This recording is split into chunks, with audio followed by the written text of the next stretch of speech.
We've really gone through enough to call it a day. You've seen iPhone 6 and iPhone 6 Plus. They're absolutely incredible. And a whole new category of service with Apple Pay. But we're not quite finished yet. We have one more thing.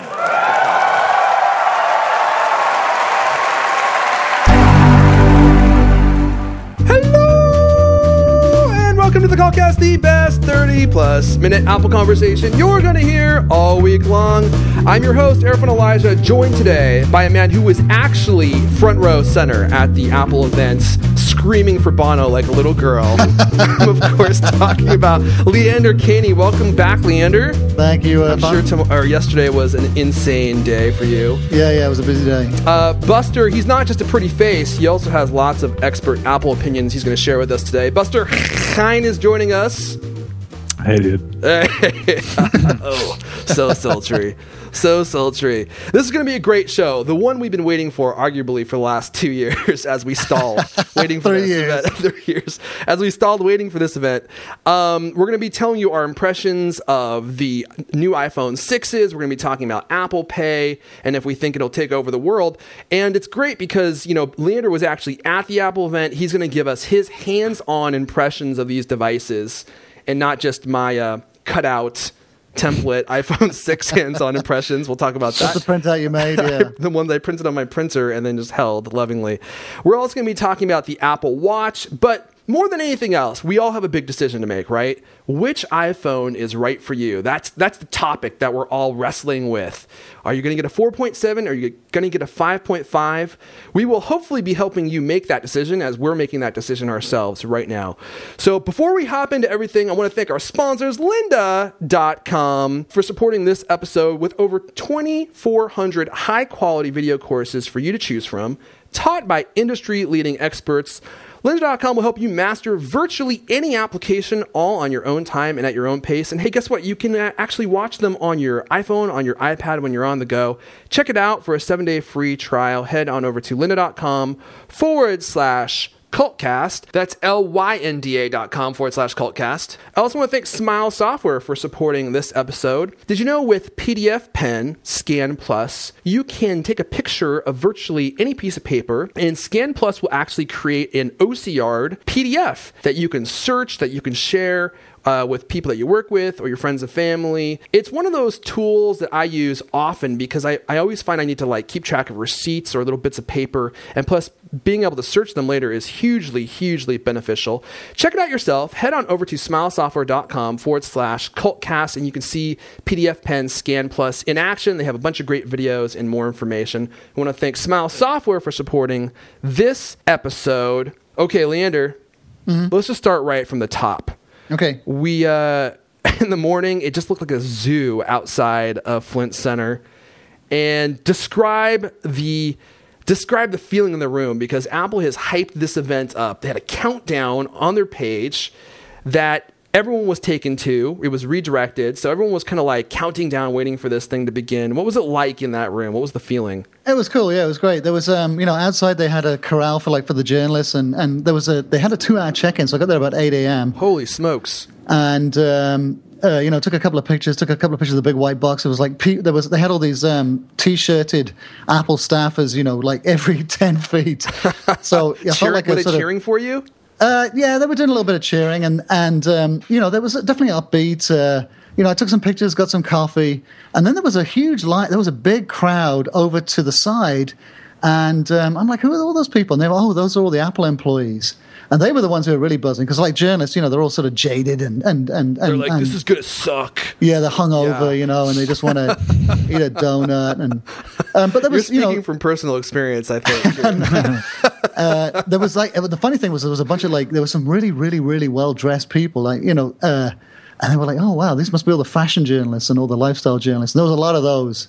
There was probably, I don't know, a couple of hundred journalists, and as it came towards the time, they're all crowding into this big space, and I unfortunately went to the back. I had to go to the bathroom, so by the time I got back, there was this huge block of people, and I had been right at the very front talking to my friend, and so I had to like a salmon, I had to go through the stream and like fight my way through. And they were really kind of, there were some really aggressive people in there, like, no, hey, dude, what's going on? I have to get to my colleagues up the front. Excuse me.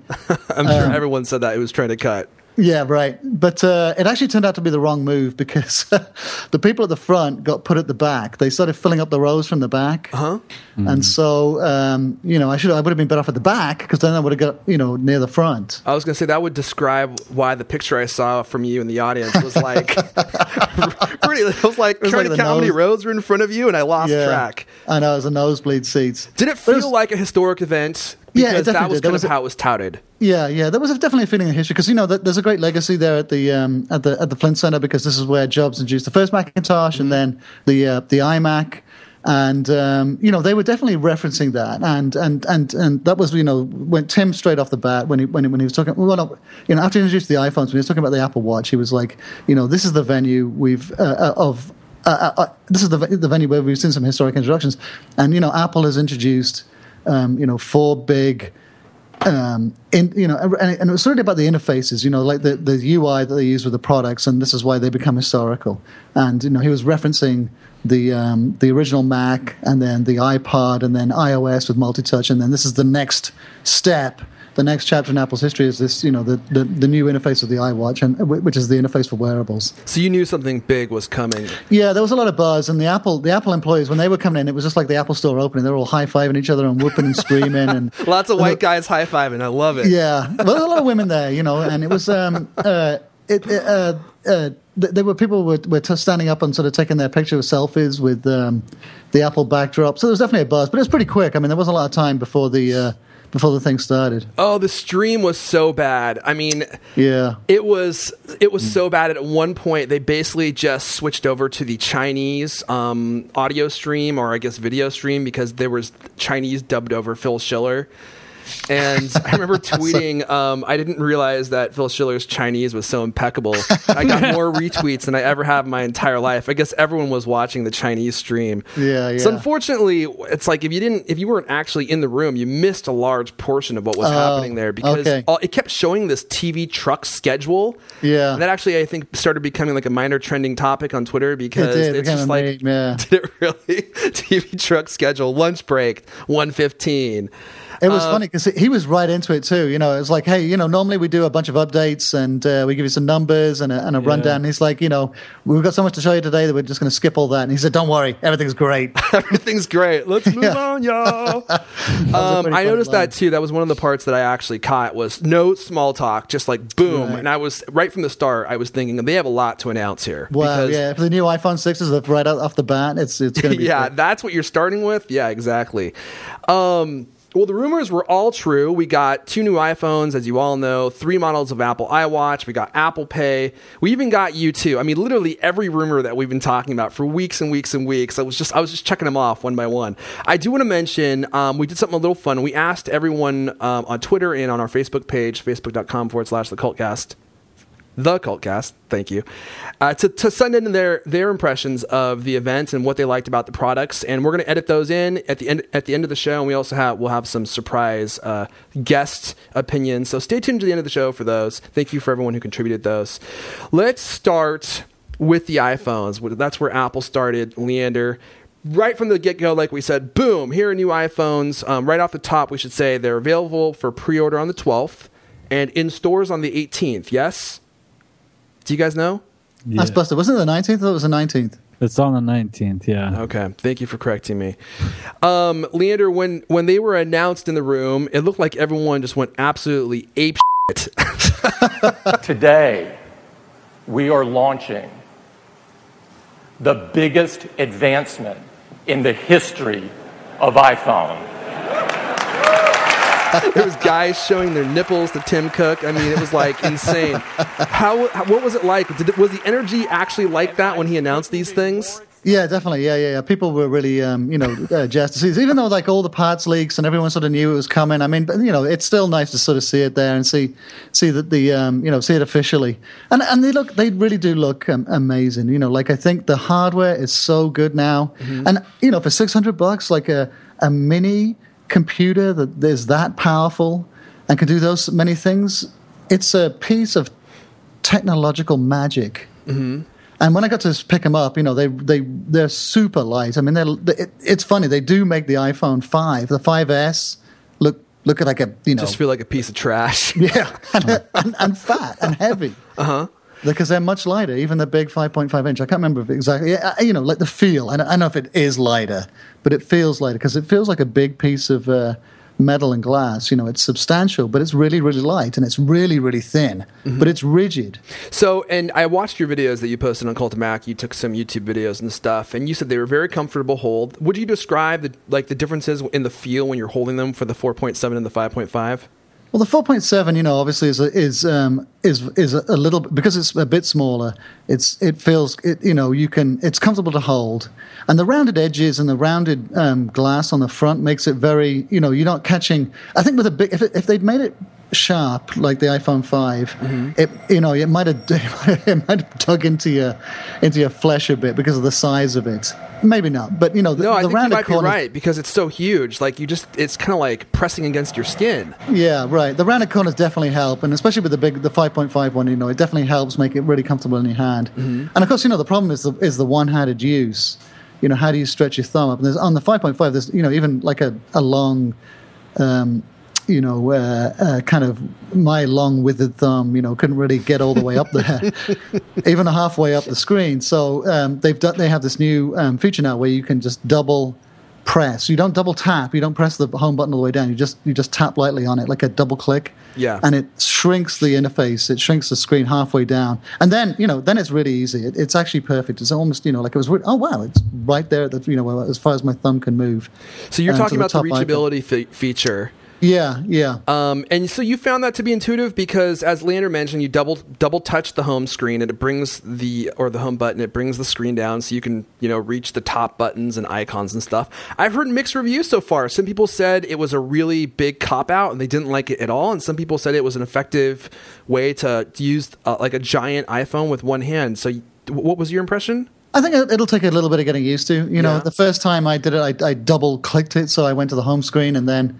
So it didn't work, and then, but then when I, I had to constantly think about it a couple of times, tap, and it worked fine, and it worked every time. The only problem I had was that you have to double tap and it shrinks down the icons.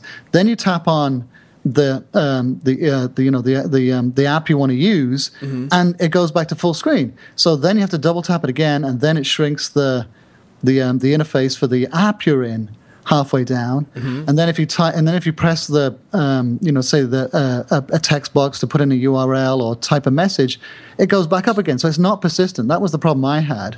That was a similar thing that I heard echoed by other people. Is like, it's fine if you just want to do one tap, but if you need to actually keep typing, then as soon as you type the first key, the screen pops back up and you have to keep double touching the home screen button. I hope it's just an oversight and it's something they'll fix, fairly quickly, because I was doing a lot of double tapping on that bottom to try to get something done, just writing a simple message. Let's run through some of the features real fast of these two phones. So the 4.7 inch. Actually, both these phones have a lot of these features, the 4.7 and the 5.5. New generation Retina HD display, 326 ppi screen for the 4.7. Leander, did you notice a marked improvement over your current phone and this new phone? To be honest, I'm as blind as a bat, and I can't tell there's been a Retina screen and a regular screen, unless I look really carefully. I know there were people with I know there's a big debate about this before the launch, and I know a lot of people are really discerning. But I just saw a really big, really beautiful, really detailed, sharp screen. And, I didn't do that kind of pixel to Steve Jobsy and pixel to pixel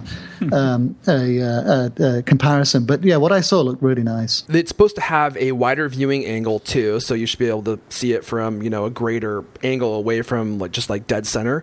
38% more pixels in the 5S. That's for the 4.7. 6.9 millimeters thin to the iPhone 5S's 7.6. It's thin. It's really thin. When you turn it sideways, can you still see it, Leander? It's like a credit card. It's kind of crazy thin. You think how it's not that thin, is it? It's really pretty. It is thin. I mean, you know how the 5S feels when you have it out of a case and you just have it in your hand. That's how I roll, dude. It seems crazy thin. Yeah. Well, it's even thinner. I like them nude. It's crazy. I haven't had mine out of a case for a long time, so I was surprised at how thin it was. But yeah, it's even thinner than the 5S. By the way, Buster, I know I keep going to Leander with these questions since he was there, but you feel free to pipe in, interrupt me at any time. He's just like not even going to say anything now. He's just shaking his head now. He's like, no. Apple A8 64-bit chip, same as the other iPhone, which is supposed to be 50% more efficient than the A7 and up to 25% faster. New M8 motion coprocessor, which adds a barometer, so hopefully we'll be able to tell when it's about to rain. Camera improvements. You know, the camera seems to be pretty similar. This will obviously... Oh, no, I don't think so. No, the camera looks like a really big step up. For the 4.7? I mean, it looks like they added some extra features, but as far as the megapixels, they're the same. The pixel pitch, which is the size of the pixels, are the same. They've also, added improved like backgrounding or something like that. Which does what? I have no idea. Noise reduction. I still want it. Supposedly they rebuilt the sensor, but yeah, I'm with you. It sounds like it's the exact same camera almost. Well, the dude there at the demo station showed me a couple of pictures. He said that he showed me a couple of pictures they've been taking. Said there was a really good low light and it was really good autofocus and it was a lot sharper in low light situations. And yeah, I don't know, based on the pictures he showed me, which obviously were taken by a professional, it still did look pretty good. Yeah.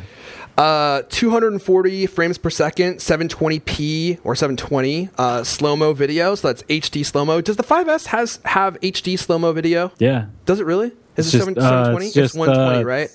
Yeah. Okay. Continuous autofocus. This will be cool for people that have lots of kids running around and need to constantly focus on different faces. Leander, looking at you. Does that mean it's going to be wandering autofocus, though? It could be, yeah. So whenever someone jumps into the screen to make a face, it'll focus on them instead. Or if someone's mooning you, it'll focus in just sharp on their butt cheeks. You're doing like a scene and someone drives by with their butt cheeks in the window and it's like it just automatically focuses on those. People probably won't be as excited about this as I am. 802.11ac Wi-Fi standard. Finally, we get this. I've been waiting forever, which means the connection between an 802.11ac router and these iPhones will be much faster. Your Wi-Fi transmissions should happen much quicker, and I think it even increases like the effective broadcast range, so you'll be able to be farther away from your router and still have faster transmission speeds. That's huge. We talked about this last show and on previous shows, 16 gigabytes, 64 gigabytes, and 128 gigabytes of storage. 16 seems a little bit odd, guys. Yes, Buster? Yeah, I do think that was odd. I feel like that's cheap, because I think most people are going to want that. I think it just forces most people to pay for the 64 gig, Yeah, I think that's probably exactly what it is. And I was kind of theorizing, if you get a 16 gigabyte iPhone, if you're buying the base one, you probably don't even know what a gigabyte is anyway. Yeah. Like, what's a gigabyte? I only need 16. So that's going to be fine for me. But you're right, Buster. It's probably a ploy to get people to spend the extra $100. Mm-hmm. Although I feel better about spending the extra $100 now because instead of getting 32 gigabytes, you're getting 64. Yeah. So, I mean, that would have cost you $200 before. You know what? Before we hop into the iPhone 5.5 inch, I should call it the iPhone 6 Plus. I'm so bummed they didn't call it the iPhone Air. That was a missed opportunity. Before we jump into that and talk about which phones we're going to get, I do want to thank our sponsor, lynda.com, for supporting this episode. I love Lynda. .com. Come on. You're not going to crack me. I gave that like 10 seconds. Lynda.com is great. And the reason I love it is because they have so many high quality of video courses for you to choose from. I'm a big advocate of continual learning. And guess what? When iOS 8 comes out, when Yosemite comes out, I forgot the name for a moment, Lynda's going to be first to get their videos out, and they'll have a complete course for that you can choose from to learn the intricacies, the ins and outs of both of those operating systems. And they're often the first when new applications come out because they have partnerships with like Adobe and various other companies. So they're working on their tutorials before these applications come out. So when they actually do, you can hop on and immediately begin learning about those applications and improving your skill sets, which, when you're in technology, you have got to be improving your skill sets all the time because there's always stuff coming out.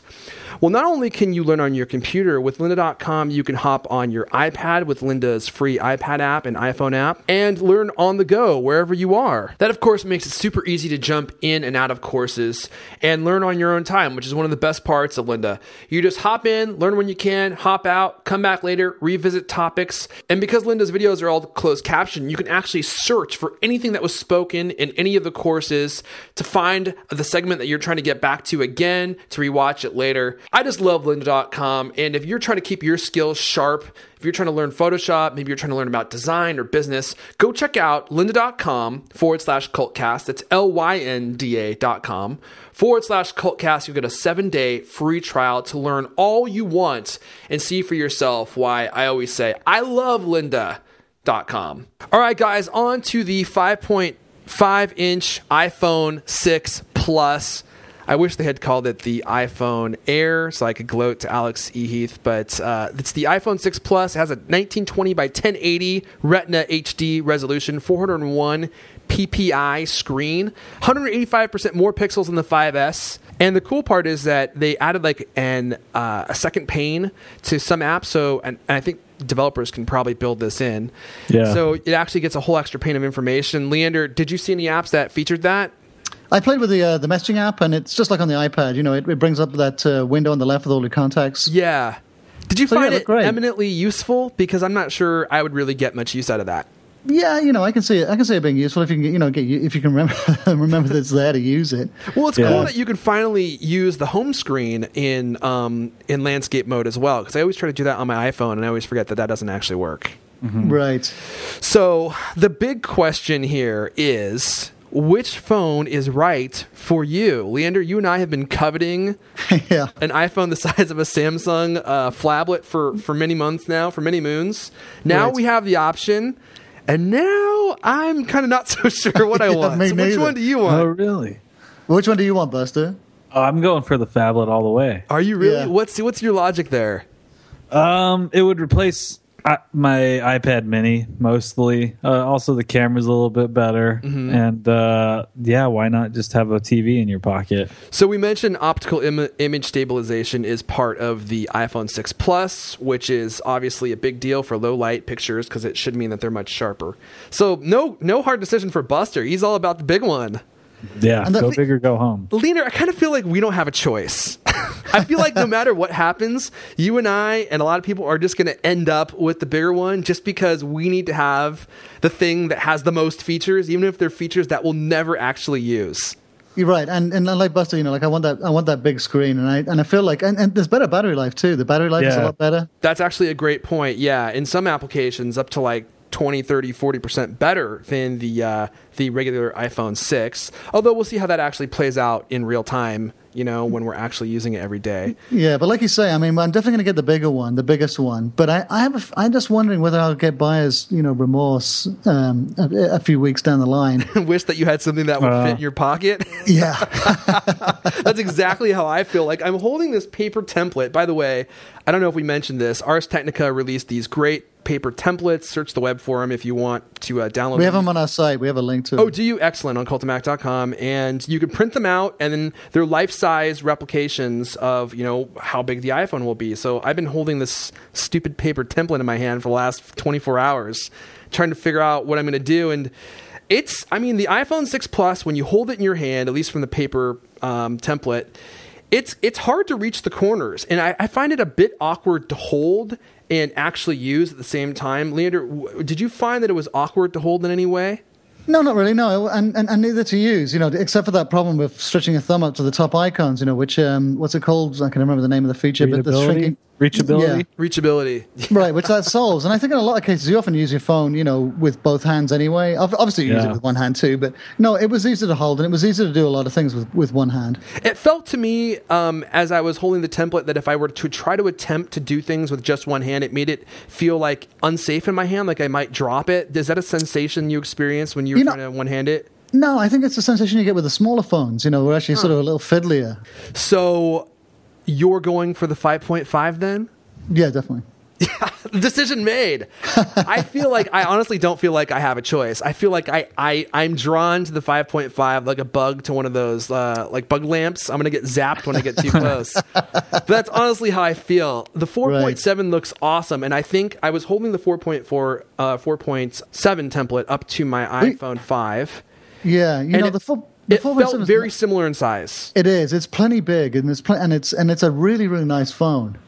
It's plenty big, in fact. The screen is the screen itself is almost as big as the entire 5S. Well, one of the things I heard about the bigger phone too, Leander, is that the actual size of the screen is downscaled a little bit. So some people were complaining that resulted in choppy animations when you were going from portrait to landscape mode, or when you were viewing animations when apps launched and that type of thing. Did you notice anything there? No, what are they talking about?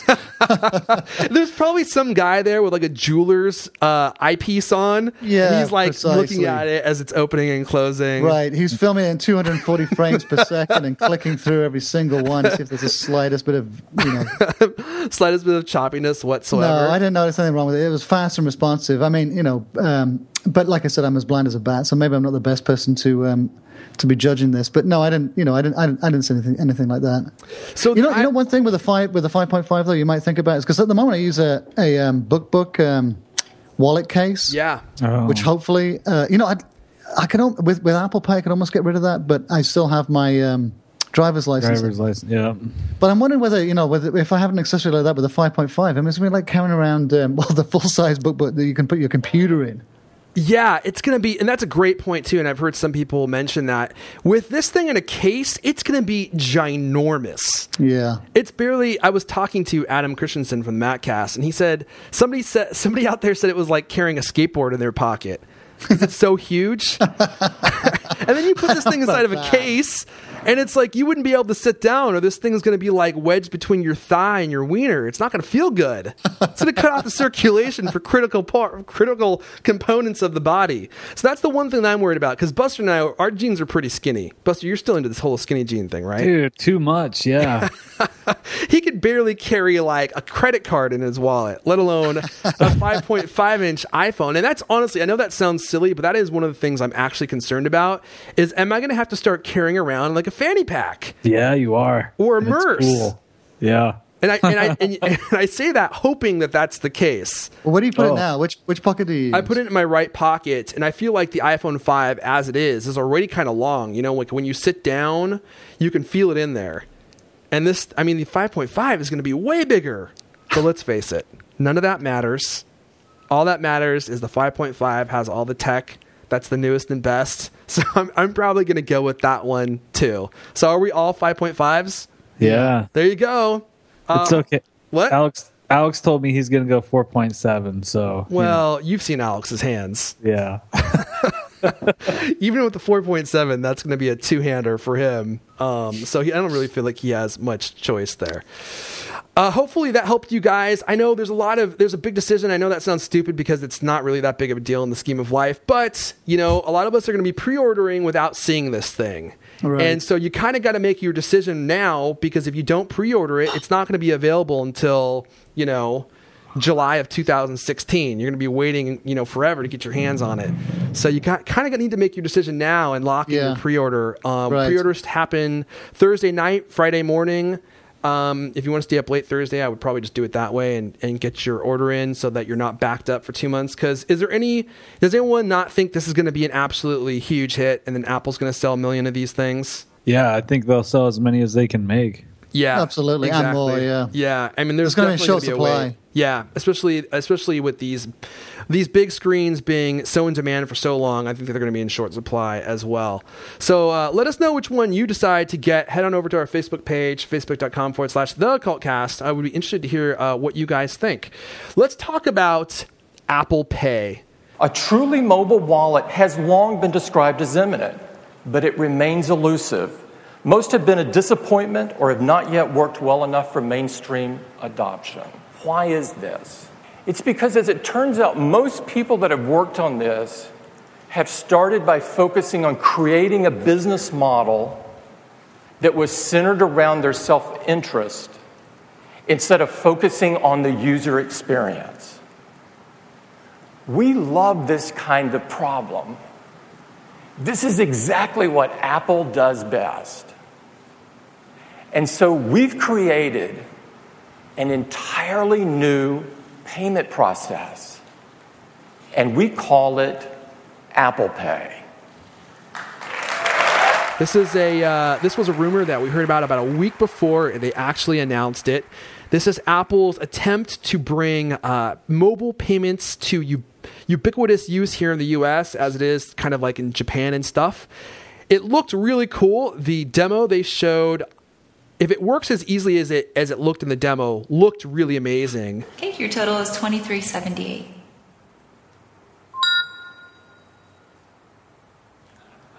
That's it!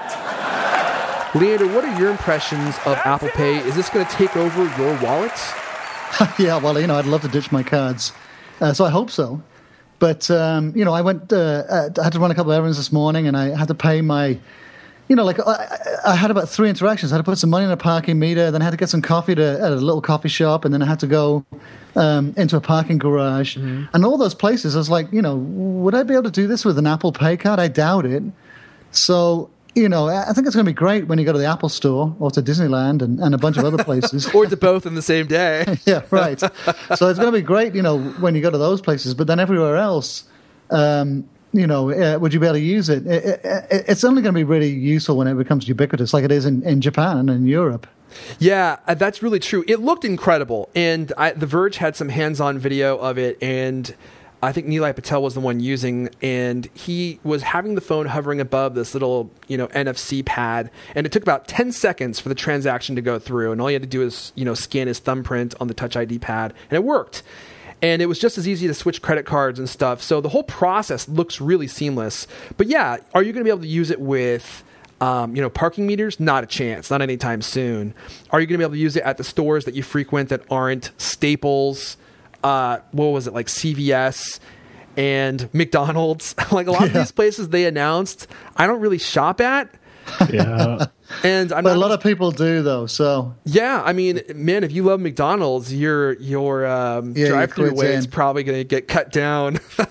Well, the important thing I think was they signed up all the payment partners. MasterCard, Visa, Discover was tweeting today that they've been in talks and they're going to probably. Get really? That's actually the one I was curious about the most because that's the card I use the most. Yeah, right. So it looks like the whole the big chunk of the financial industry. I think Tim Cook said 85% of credit card transactions. The companies that deal with 85% of credit card transactions already signed up. So, did you get a chance to play around with this at the event, Leander? No, I didn't know. I was playing with the other things. You didn't go over and ring something up? Routing through more money through Apple's coffers, wasn't the most exciting thing. I mean, I there was so much to do. I was kind of, it was kind of stressful. I was trying to make videos, which turned out terrible, and I thought they were delightful. Yeah, I ended up talking to some people there. I spent most of my time yakking rather than checking out the stuff, I guess. I was supposed to be working, but I ended up just talking to different people. No, I was talking to some people. I can't say who I was talking to, but I was talking to some Apple people. And that was really hugely productive. I'm hoping that, some stuff is going to come out of that. But does it rhyme with Ronnie Chive? No, it doesn't rhyme with Ronnie Chive. That's too bad. What happened there? Did you hear me? Hello. No. Can you guys hear me? No, something happened there. It broke up. Okay, but you can hear me now? Oh, weird. Yeah. Okay. Yeah, I would love to see this become ubiquitous. It looked really elegant. Of course, where can you use it is going to be the big thing. And if anyone could negotiate big deals to get this, payment platform spread across the whole U.S., at least to start, Apple could. And I think kind of some of the cool news is, at least for people that own stock, is I was reading today that Apple has actually negotiated a cut of all these transactions. Oh, wow. So they're going to be making money off every single payment. That could end up being like a cornerstone of their business, is just making money off financial transactions that we're all out there making. This could be bigger than like the iPhone or the Mac or something. So that's Apple Pay. We had talked about it before. We actually hadn't really heard that much about it. They kept it pretty well under wraps, but I'm very excited about it. And this will actually probably get me to start using Passbook, an app that I probably have opened twice since it's been announced. Do you guys actually ever use it for anything? No. No. I don't either. Yeah. Well, maybe you will now that your credit cards will be stored in there. Obviously, we need to talk about I want to keep calling it the iWatch. In fact, even Tim Cook in a recent interview called it the iWatch. Right. Now it's called the Apple Watch. That's an interesting debate why they called it. They called it Apple Pay. Apple Pay. You know, they're starting to use and it's not Apple. It's a The Apple an sign. icon. It looks kind of weird too in their site navigation because there's like the iPhone, the iPod, and then it just says watch. Yeah. Yeah. It's kind of funky. We'll talk about that new naming convention as well. Before we move on, though, I want to thank Smile Software and PDF Pen Scan Plus for supporting this conversation. Dudes, one of the most important things I do with my iPhone is scan documents. You know, like when you have a receipt or if you have an invoice or you have something that you need to digitize and you're kind of like at your kitchen table or somewhere where you don't have access to a scanner. PDF Pen Scan Plus is super handy because it allows you to just take a picture of whatever document you're looking at. It will auto crop it so that just the document that you've taken a picture of, not like whatever it's sitting on, will be transformed into a PDF. And the best part is it will actually OCR the entire document. So all the words and everything that are in the document become instantly searchable. So you can, search for them and find them later. It also allows you to copy and paste all the text from the document into an email, into another PDF, anywhere that you can copy and paste text. You can use these OCR characters and paste them there. It also saves all these different PDFs that you create into really popular storage systems like Dropbox, into Evernote. You can store them in Box or send them over FTP. It's one of those super useful apps that once you have it on your phone or your iPad, it's a universal app. You'll find that you'll use it quite often to just keep track of documents and digitize things that you don't want to have filed somewhere so you can keep them in a digital file system. Check it out. Head on over to smilesoftware.com/cultcast, and they have a bunch of videos there and more material that you can read about and get a feel for what the application can actually do. I think it's a fantastic program. It's available as a universal app, as I mentioned, for iPhone and iPad. So once you pay your $7, which is how much the app costs, you'll have it available on both platforms. And you'll probably use it, once, twice a day like I do. And I want to thank Smile Software for supporting this episode. And that's smilesoftware.com/cultcast. Okay, guys, the moment we've all been waiting for. Apple has officially unveiled the Apple Watch. We love to make great products that really enrich people's lives. We love to integrate hardware, software, and services seamlessly. We love to make technology more personal and allow our users to do things that they could never have imagined. We've been working incredibly hard for a long time on an entirely new product. And we believe this product will redefine what people expect from its category. I am so excited and I am so proud to share it with you this morning. It is the next chapter in Apple's story.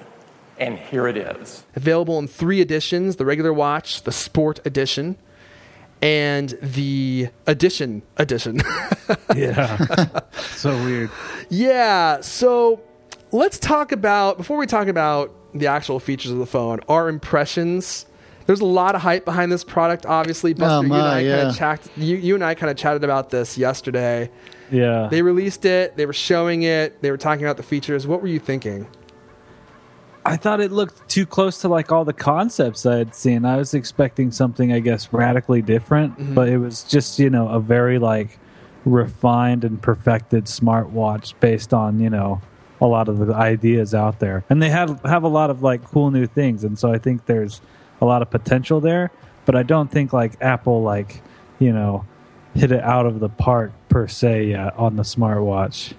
Leander, what do you think?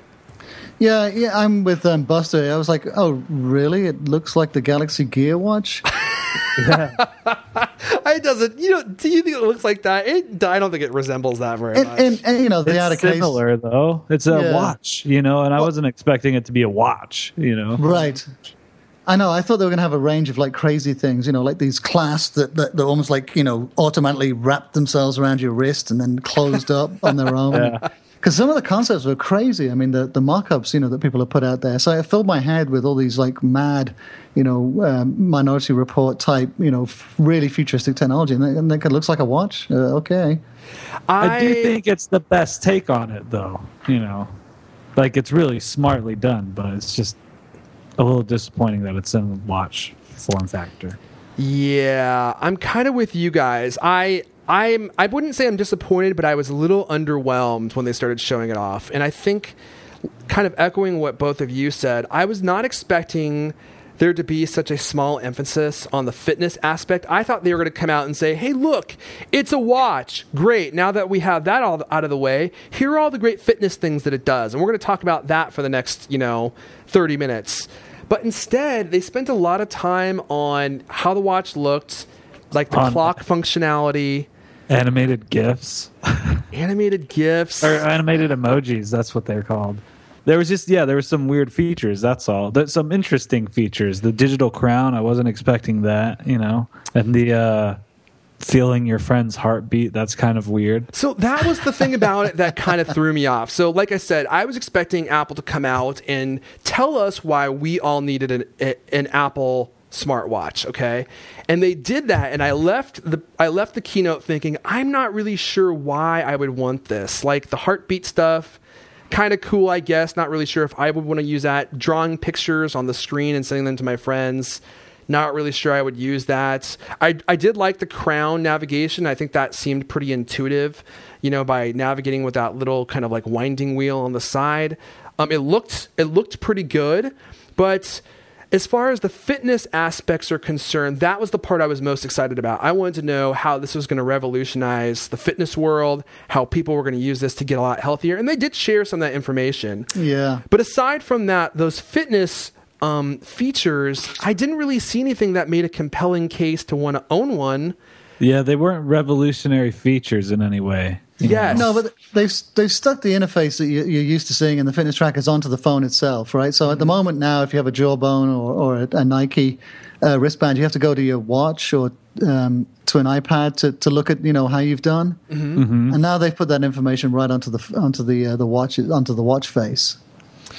Yeah, my problem with that is I was expecting more sensors wise, more data, but also you can get a lot of that info like a Garmin running watch. You can get all your GPS and running data and all of that just like bare bones for about the same price. Right. So I didn't think they really did anything really new as far as fitness goes there yet, except they're just making it available to the masses, which itself is probably a huge feat that's underrated. And the other thing, too, is some of the features that aren't fitness related, and I've said this before about the Galaxy Gear. I'm just trying to be fair here. Like reading your emails, getting your text messages, all that stuff that you would do on a phone. Why would I want to have that experience on a screen that's like 1 square inch? Why would I want to do that? But I think that not you don't, but that's the thing about the iWatch is it will be a million things to a million different people. Is some people will completely turn off the email, some won't have iMessage notifications. They'll only use it as a fitness band or as some other tools that we haven't even thought up yet. I think that's the potential of the iWatch is that it's multifaceted and you can just not use it for that. That was, I think, their problem during the keynote. The keynote, I think, was a little bit muddled. They were using the same basic structure that Steve Jobs used when he introduced the iPhone. Mm-hmm. And remember when he said it was the iPhone? It's the best iPod, revolutionary internet device. And he sort of chose 3 features and said, it's not 3 devices, it's one. And and they were trying to do the same thing here. I think it has mirrored uses because it's an entire platform. It can, do a lot, it can communicate, but also, it can be used for communication, health and fitness, a remote control. I mean, there's a lot of potential there. So I think they were a little bit, they're not really sure what they've got. I think that's a good point, Leander, because even out. Tim Cook said, he's like, there's so much more that we couldn't show you because we didn't have time. I think you're right. It was just a little bit muddled. There was not really any one focus. Yeah.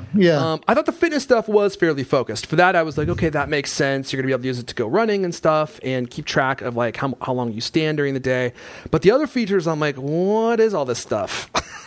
Like, besides sending my heartbeat to Buster, right. And look at all the different inputs that was exciting. What's that, Leander? Right. Well, and all the inputs as well. I mean, you've got the crown, and there's a button underneath, and then you can press on the screen, or you can swipe on the screen, or you can use Siri. It's like, okay, I mean, it's kind of a little bit confusing. The beauty of the iPod was that there was a wheel that you turned, and then it was dead easy. This, it's almost, I hate to say it, but a little bit un-Apple-like because it's a bit confusing. It is kind of confusing, and there's a whole new. It is a V1 product.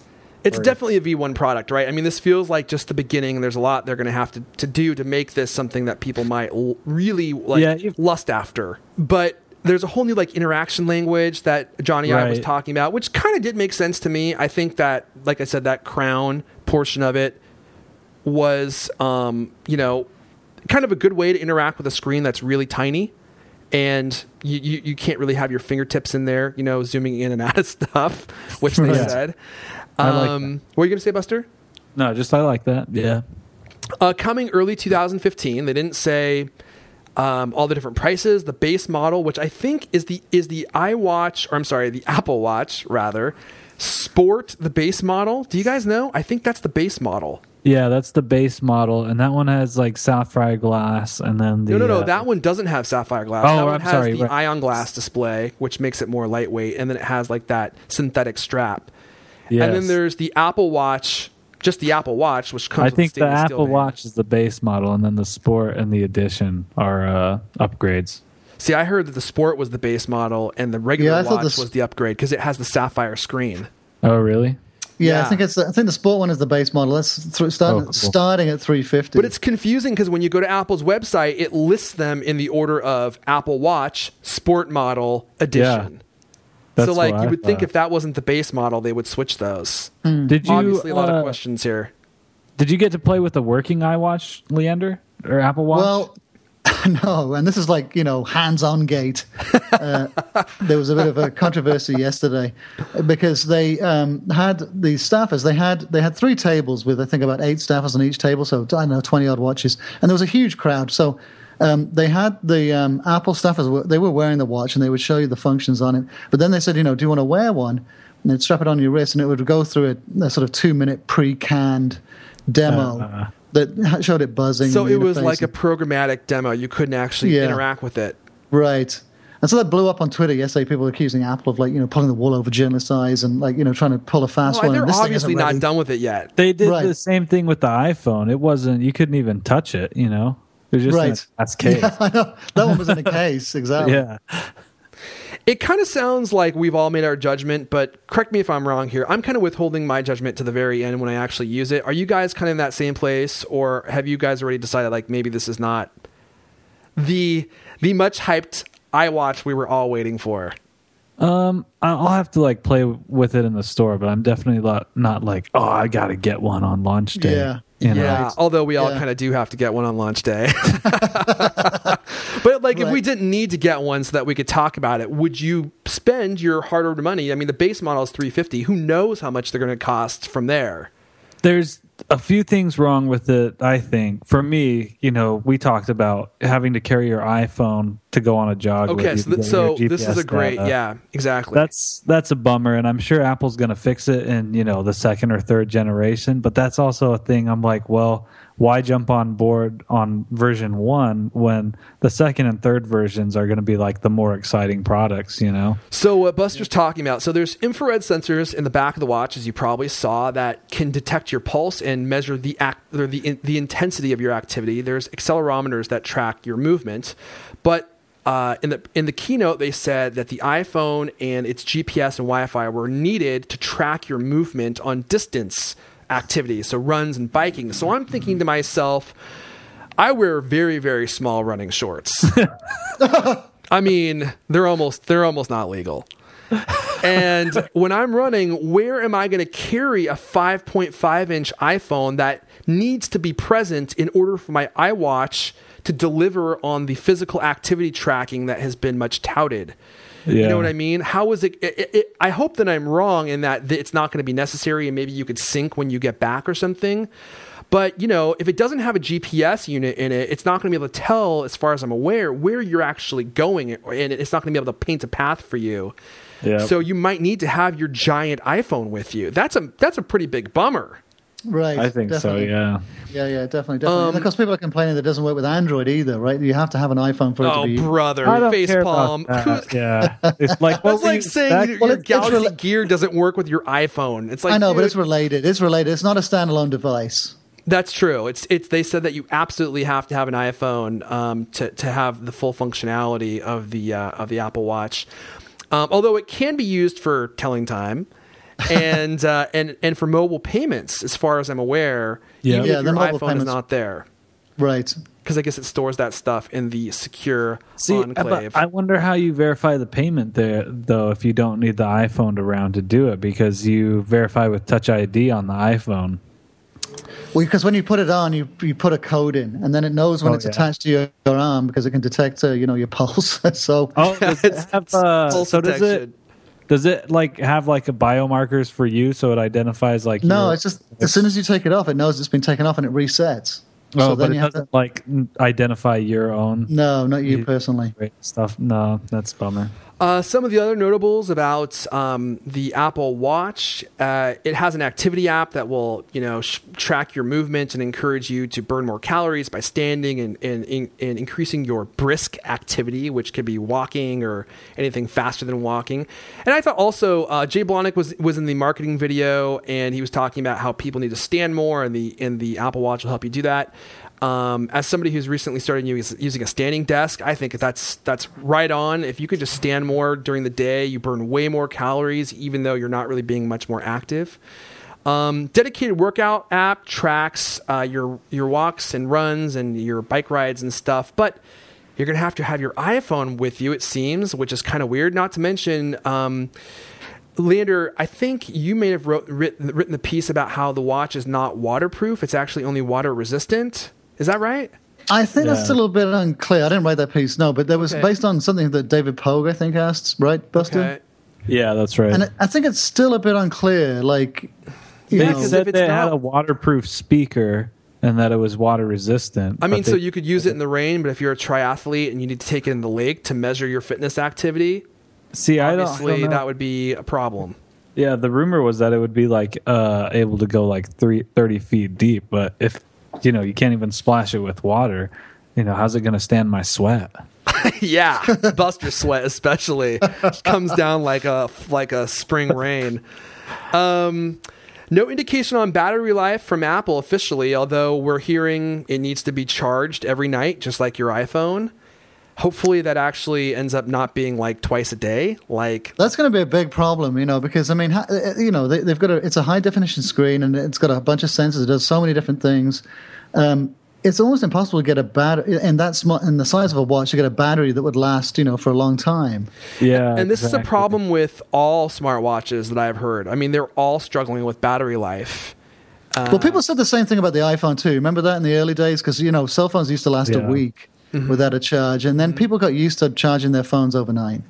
I think it'll get better by the third version. I think you'll probably have 3 to 4 day battery life. Well, I have to say the inductive charging, like that little MagSafe inductive charger they have, seems really cool. So you're not always plugging in your I'm kind of bummed out about that. I think it's like an extra hassle because if you have your iWatch, which is required with your iPhone, you have to have a lightning cable to charge your iPhone, but then you're going to have an extra cable with that MagSafe thing for your iWatch to charge it every day as well. Wait a second. Yeah, exactly. That's a good point. So Apple's doomed.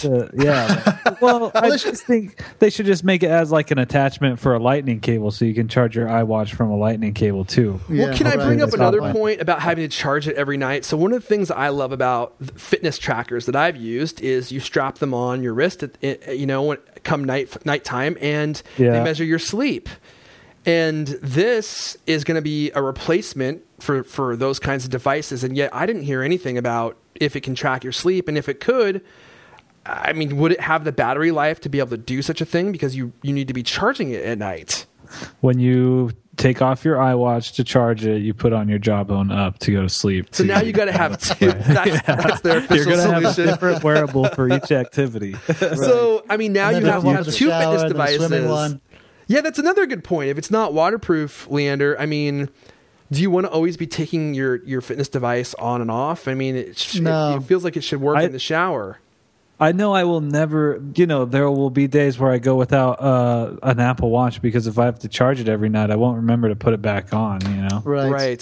Exactly. And, what if you go overnight, you forget the charger, you just stay out somewhere, it's dead in the morning. Yeah. It definitely looks like an interesting first version product. We should also mention, very notable, this is the first product that has been created without any input from Steve Jobs. That's what Tim Cook said in a recent interview. So this is a big deal on for so many different reasons. I mean, besides the fact that Apple hyped this thing up to an extraordinary level with that countdown, and then this being the first product post Steve Jobs that he had no input on whatsoever. The mood felt like really celebratory from the keynote. Yeah, was it that way from there, Leander? Yeah, definitely. And all the designers and all the Apple staffers are like really pumped about it. Like they seem very, very confident. They really think they've got something special here. Huh. It sure seemed like it. And Tim as well during the thing, he explicitly said that it was like a new chapter in Apple's history, and he compared it to the Mac and the iPod and the iPhone. He did the Rocky dance when he came out on stage. Did you guys see that later? That was one of my favorite parts. He was on fire. When he was raising his fist. He was doing the fist bumps and everything. Did you see Colbert's reaction to it? No, I didn't. Oh, he did the same thing, only like as soon as like Tim Cook like raises his fist, he like starts pumping his, and he takes off his watch and smashes it on his desk. I'm sure there were so many journalists in pure ecstasy during that announcement. Especially, oh my gosh, how can we not mention the one more thing? Yeah, I just about shot myself when I heard him say that. He was just too happy to say it, I thought. Oh. I thought it was very apropos. I mean, that I'm so happy that he brought that back. I know we've talked about that on shows in the past, and it seemed like something that died with Steve Jobs, and I'm so happy that it's living on now. It's a piece of Steve Jobs that they could have at these presentations, isn't it? I mean, it's like, it's so Steve Jobs to do that, especially on a product that's been so hyped for so long that we knew virtually nothing about, and yet everyone was expecting to be announced. For him to say that, I lost it. It was an emotional moment for me. I may or may not had to change my boxer briefs shortly thereafter. I just thought it was very cool as someone who's watched a lot of keynotes in the past and was always hinging on that moment, right? Where you thought it was over and then Steve Jobs was like, there's one more thing. Leander, did you lose your mind at that moment? Did you start crying? No, I didn't lose my mind. Did you start crying like those girls that were seeing the Beatles for the first time? I have mixed feelings about him bringing it back. I feel like it was kind of a nice tribute, and I think like a one-off is pretty good. I think it's hard. The keynotes aren't the same, and I think they, I think they should change the format altogether. Really, to be honest, I think they should turn them over to Johnny Ive. But you know what? I said that before, and you totally disagreed with me. No, I don't believe so. I was like, I think Johnny Ive should be the head of these keynotes. He's a great, person to have as a figurehead. So I'm pretty sure Leander wrote a whole editorial about how they should to Johnny Ive. I don't believe that. Don't search Google for that, people. Do not Google that. It's not true. Yeah. Well, I'm with you. I think that they should have him as the figurehead at these presentations because, especially after witnessing that exchange between, hey, look, I love Tim Cook. Y'all know I love Tim Cook. But that exchange between him and Bono was one of the most awkward things I have ever seen in my entire life. Was it as painful live? Because it just looked so... It was double painful, yeah. It was like, do you got a button that could send this to my iTunes phone? Oh, God. And it just kept going on and on and on. And I was like, for God's sakes, press the free iTunes button already. Just press it. Let me have the album and let's move on like this never happened. Yeah, it was excruciating. It was really, really bad. it felt like it was very unrehearsed. And as a huge U2 fan, I've heard Bono say on multiple occasions he hates rehearsal. So like he often likes just to go into the performance and just do it. And I'm kind of wondering if that's what happened here. If Tim Cook was like, let's rehearse this, and Bono was like, no, we're just going to show up and do it. Probably. And Tim Cook doesn't seem one to ad lib superbly well. Yeah. I mean, probably Bono's one of the only few people that would probably have that leverage to be able to say that, you know? Yeah, exactly. He's like, I'm going to do what I want. And Tim Cook, you're going to listen. Any other thoughts? Actually, let me ask you this one more thing before we wrap it up here, guys. This event, we touted it as being somewhat historic going into it. As I mentioned multiple times, there was that countdown. And then, you know, Apple at one point, towards when we were getting close to the presentation, was actually forwarding all traffic from apple.com to this live stream so everyone could watch it. So hyped more than anything I've ever seen from Apple. Did it live up? Did it live up to the hype, the event? Leander? Not as clearly as, you know, like Steve Jobs introducing the first iPhone in 2007. I think actually, like, you know, the U2 thing kind of detracted from it, because if, you know, it's like, well, what's the main event here? You know, it was like, I think they should have gone out on the high note of the watch, and then not, you know, you know, try to say it was like the you know, the free U2 album. Mm-hmm.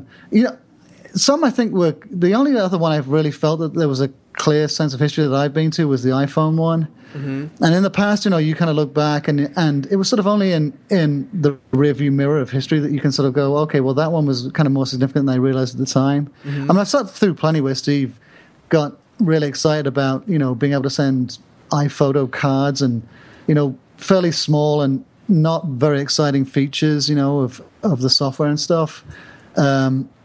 So, you know, I think it might stand the test of time. I mean, I think this watch is going to be a big deal. Buster, did you walk away satiated? I mean, I think it was satisfied. It was probably the biggest Apple keynote they've had in, you know, quite a few years. You know, action packed. They went and, you know, the iPhone 6s are huge. The iWatch will probably be a giant product in a few years. So yeah, I think it'll be a pretty memorable keynote. Yeah, it was for me too. I actually had a headache after it was all over. I should have went and got a smoke. I came away from it very happy. I'm thrilled with the new iPhones. They were everything I was hoping for, and I'm so excited to get a new iPhone. The Apple Watch, as we've talked about, a little less enthusiastic about, although I'm kind of with you, Buster. I think it's going to grow into a cool product. This is a very, you know, version 1 type device, and it may be kind of wacky and zany in certain ways. No, do you think people are going to buy the gold ones? Because they're going to be expensive. I mean, do you want to buy I think so. Really? I don't see, those don't appeal to me whatsoever. I'm like, who buys one of those? Just go ask your mom, and she'll be like, yeah, or any woman. That's what I did. Like my girlfriend and my mom, both of them were like, yeah, the gold one's awesome. The other thing about those though is who wears watches anymore? That's going to be the biggest battle, I think, for Apple, is to tell you why you need a watch that also does fitness when a lot of people just don't wear watches anymore. Well, that's what I thought. But if it's compelling enough, people will start wearing them, won't they? Yeah, I think you'll be surprised. I don't know. I had a buddy who's not into tech at all came over to my house after, you know, last night and was just like, I need an Apple Watch, or, you know, really stupid. Yeah, exactly. Wow. He doesn't follow it at all, but, you know, had seen the pictures throughout the day and was just like, yeah, it looks badass. I don't even know what it does. I don't even know what it does. I need it. Doesn't even tell time. I don't even know. Well, I know we'll all be buying one. So when they go on sale sometime in 2015, you guys want to take bets? I'm guessing March 31st. You think so? I'm going to guess February. Q1 2015, and I'm like, you know, that probably means they need as much time as possible. Early 2015. Oh, I'm sorry. They did say that, early 2015. Yeah. So I just assumed it was July, Q1. June 15th then, right? Sometime before this event next year where they debut the iWatch or the Apple Watch 2.0. Hey, there's another quick question. Do you guys think they'll upgrade this every year since this is kind of like a piece of jewelry? That's kind of why I don't want to buy one. It's because I do think they will. So you think every year we'll get a new iWatch? New improved? But you might not see the next one until like next February, you know? Or 2016, I guess that would be. Yeah, for those gold ones too, I wouldn't be surprised if those cost at least $1,000. Yeah, maybe those even are more. pricey. Leander, what do you think? Gold iWatch, how much? Yeah, it's going to be $1,000 for sure. It's going to be $1,000 or even more. But a lot of people who spend a lot of money on a watch, they want to keep it, as an heirloom and hand it down to their kids. And Jason Calacanis had an interesting idea that the guts would be user upgradable, so that you could keep your investment in the enclosure. Mm-hmm. Of course, it's complete rubbish, but it's a nice idea. It's like the whole thing is like encapsulated. Yeah. Not to mention the internals are like dipped in plastic. Johnny Ive said it's like all one piece. It's like it's just going to go right to the landfill. I would like to thank the person, I don't know who it was off the top of my head, who sent me the photo of Christopher Walken holding the iWatch. Oh yeah. That was a great picture. Thank you for that. Alrighty, guys. Well, hopefully we helped you, make your decision on which iPhone you're going to get. But we would definitely love to hear which one you're going to get and why on our Facebook page, facebook.com/The Cultcast. That's all the Cultcast we have for you guys this week. If you want to hang out with us on Twitter and let us know what you thought about the Apple events and all the different products that were announced, I'm at Airfon, Buster's BST3R, Leander's L. Caney. And of course, definitely follow Cultimac on Twitter. I'm sure, Leander, how many stories are going to be coming out a day about all this stuff? Like 1,000 at least? Yeah, at least. At least 1,000. So keep your eyes on at Cultimac. This has been the Cultcast, the best 30-plus minute Apple conversation you're going to hear all week long. New episodes of the Cultcast come out every Thursday night. I want to thank everyone for listening. Hey, stay tuned for the sound bites of what all of our listeners thought and some special guests as well. Those are coming out next. And we'll see you guys next time. We got through it all. Yeah, all right. Well, good luck with that. Yeah, okay, thanks. All right, guys. All right, man. Okay. Keep it real for the rest of the day.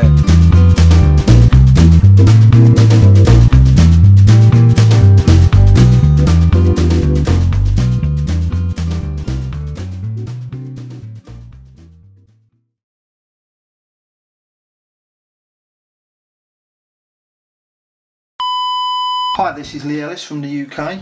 After watching the keynote yesterday, I have a message for Apple with the iPhone 6 Plus and the Apple Watch Sport.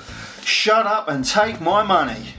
Hi, I'm Nick and I'm from Glasgow in Scotland, and I have no idea which version of the iPhone 6 I'm going to go for. Help! Oh, maybe I'm not ready. Hold on. Hey, wait a second. Hold on. Guys, I'm here with Mr. Mattcast, Adam Christensen himself. I had to beg him, and he made time to talk with us today. Let me ask you this. Are you satiated with Apple's new iPhones, and which one are you getting? Satiated? Engorged might be more. This is from Eddie, otherwise known as EdMF Perez on Twitter, and I really like the new iPhone and the bigger iPhone, but the iWatch or Apple Watch currently looks like a very Generation 1 product, so I'll probably hold off on that for now. This is hot chocolate from Starbucks. Just one small point. It's amazing how everyone just forgot about reversible lightning cable. This is Vladdy from Seattle. I'm not that excited about the iPhone 6. It's just a bigger screen, and the ugly lines in the back make it look terrible. Very excited about the Apple Watch. I'm just concerned about how much it's going to cost, and ready to get rid of my wallet with Apple Pay, so super stoked. Hi, this is Richard from the UK. I'm really liking the look of the new Apple Pay system. I just hope that obviously they bring it over here very soon. I think it looks neat, works quickly, and should revolutionise how we pay. This is Owen McGuire in Memphis, Tennessee. I printed off the sample sheets for the iPhone 6 and iPhone 6 Plus, and the 6 Plus feels way too big. I think the 4.7-inch screen will be perfect. You guys, I'm really excited. I'm here with the Instagram prince himself, the Insta Prince, Corey Stoddicker, aka With Hearts, with over what, like 850 million followers on Instagram, Corey? Yeah, times 2. No, times 2 to the second power. What did you think about the new releases? I was like, what is this Chinese translation going on at first? But no, product-wise, it's amazing, dude. I'm so pumped. I'm going to get, drumroll. I think I know. Do you really? So I'm going to get the iPhone 6 Plus. Yes. And I saw you tweeting during the keynote. You were pretty excited, it seemed, about the Apple Watch being able to control your iPhone camera with that. yeah, I'm so pumped for that thing. It's going to be way better than we think. I mean, even launching with like third-party app integration is just, it's so cool. I don't know. I'm like blown away. This is Elliot from Fort Hood, Texas, and I think the emoji looks like Steve Ballmer, and I am super excited about getting a 5.5-inch screen. Hi, this is Joel Jupp. I'm from someplace, I don't want to tell you where, and I was really excited to hear about the iWatch now that I have Airfon as the background on my iPhone and Buster as the background on my iPad. Now I can have an animated Leander head on my wrist wherever I go. guys, I'm thrilled to be here with Louis Helsentiger of Unbox Therapy on YouTube. Thank you. It's great to have you here because you get to, on your YouTube channel, which is hugely popular, you get to review all sorts of Android gadgets, Android phones, the Android watches that have been coming out. How do you feel about Apple's 2 new iPhone 6s? How does the new Apple Watch compare to the Android offerings out there? One of the things I'm most excited for is on the larger model, having the optical image stabilization on the camera. That's probably the most killer feature. And then on the watch front, I like the Android Wear approach in the sense that any hardware manufacturer can come along and do their own sort of design twist on it. Now, on the Apple side, Apple obviously has a long history of taking interfaces to the next level. So time will tell. At first glance, it looks promising, but it's hard to really gather too much from those really flashy, fancy videos they showed. So you guys heard it here first. Lou thinks all these devices are going to be next level. Is that what I said? Is that the concise version of what I said?